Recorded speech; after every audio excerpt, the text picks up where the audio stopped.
Well,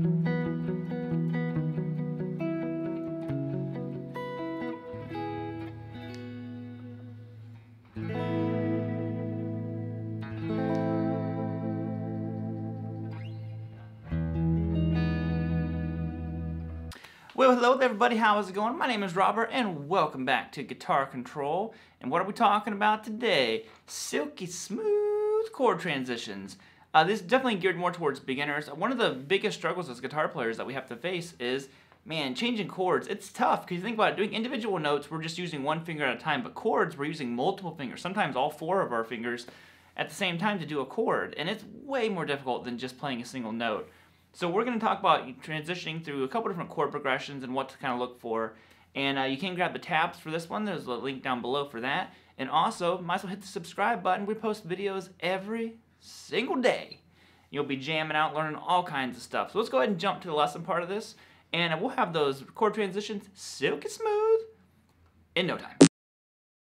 Alright, so first up on the chopping block is the main thing that you really want to watch when you're doing chord progressions is minimalizing the movement that your hand is doing. You don't want to have your hand flying all over the place, and you want to be able to move your fingers as like a unit, not so much individually anymore. They have to work together as a team. So I have a couple different chord progressions here that we're going to walk through that I think will utilize this. And you know, a lot of it is thinking ahead. Kind of like once you know the chord shapes, it's easier to do this. But in the beginning, like I said, it's just plotting out how little can I move my hand and play this chord, because wasted movement is wasted time. So the first chord progression we're going to do is this. We're going to do an F major. I know, I'm right out of the gate, I picked the worst guitar chord.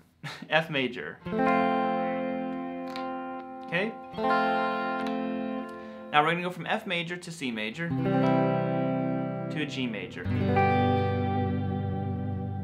Now, let's start with that F major chord. So I'm barring first fret on the high E and B with my pointer finger. My middle finger goes to second fret on the G, and my ring finger goes to third fret on the D. Okay?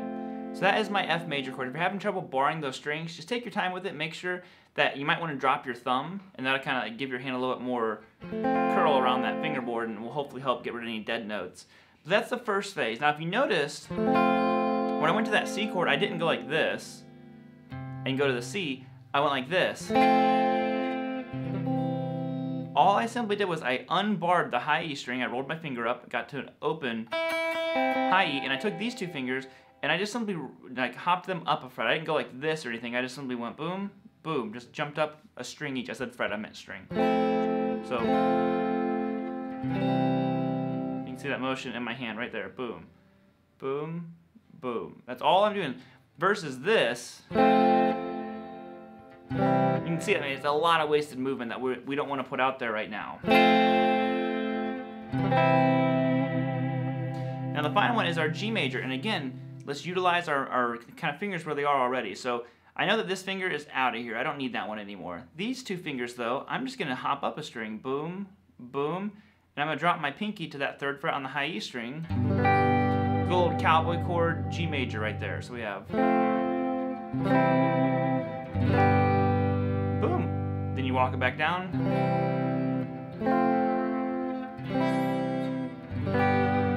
There we go. So we have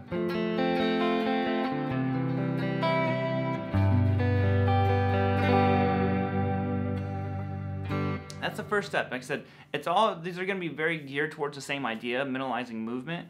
But it really helps, and then also knowing what hand, what strings your right hand is targeting. So you have to have confidence. I would, much rather you watch this hand to see what it's doing than have to watch your right hand the whole time, because your right hand doesn't have to move too far. It's got a pretty locked in area. But this hand, look, I mean, you can move all over the place with your left hand. So if you have to look at a hand, look at your left hand, not your right hand. All right, let's dive on into chord progression number 2. So this one is going to be an A minor chord, C major, G major, and D major. So what am I doing here? Again, I'm utilizing the motion and movement of my hands. So I start with an A minor, which is open A string, 2 on the D, 2 on the G, and my pointer finger goes to 1 on the B. Now, a lot of people ask, like, why do we use certain fingers for certain chords? it's because the certain fingerings allow you to line yourself up better for the transition that's about to come. So that's why we're using these fingers like this. Now, to go to the C major, we only have to change one finger. We're going to move that ring finger from the G, boom, up to the A, 3rd fret. And I kind of slide my hand over just to accommodate a little more space needed. C, that easy of a transition. Again, don't go like this and pick up all your fingers. One finger is all that's needed.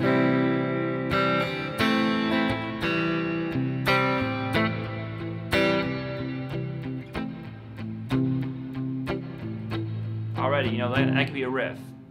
Now, we just did a G major before, and what chord did it follow? It followed the good old C major. So we're going to do the same thing here. Boom, boom, pointer finger goes off the guitar, and pinky goes down, 3rd fret on the high E string. Okay? So we have A minor, C major, G.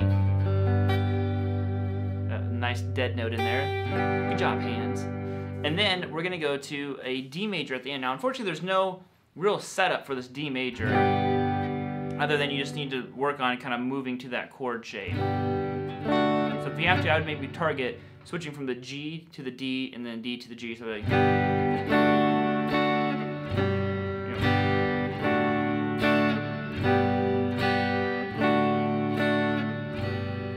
stuff like that, just to practice it. Because the D major is going to be open D, 2 on the G, 3 on the B, and then 2 on the high E. And that's going to be your transition. So we have 2 really good progressions here to work on minimalizing that left hand movement.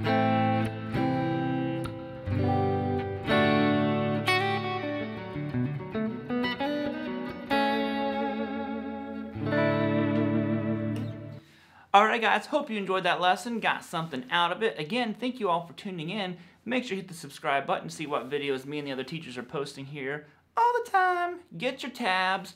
Check out these 2 sweet Jam-a-Lammin' videos right here. Boom, subscribe button. Jam-a-Lammin' videos, subscribe button. I will see you all later. Have a good rest of the day, and keep on rocking.